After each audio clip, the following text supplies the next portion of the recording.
Ayu Ting Ting tidak pernah menunjukkan air matanya meski sebenarnya diakui Ayu, dirinya kerap menangis.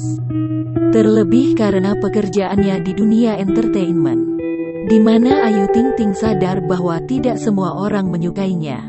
Meski kerap berkompromi dengan mengatakan kepada diri sendiri bahwa itu adalah risiko dari pekerjaannya.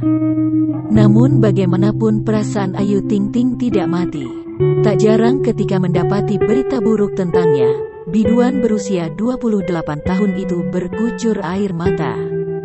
Bahkan ketika ditanya Boy William mengenai kepopulerannya, Ayu yang berusaha keras untuk tidak menangis pada akhirnya tetap menangis.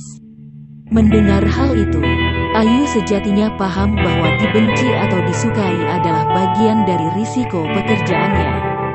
Ia lantas menyinggung ucapan Ayu yang pernah menyampaikan ingin pindah dan hidup di luar negeri demi mencapai ketenangan.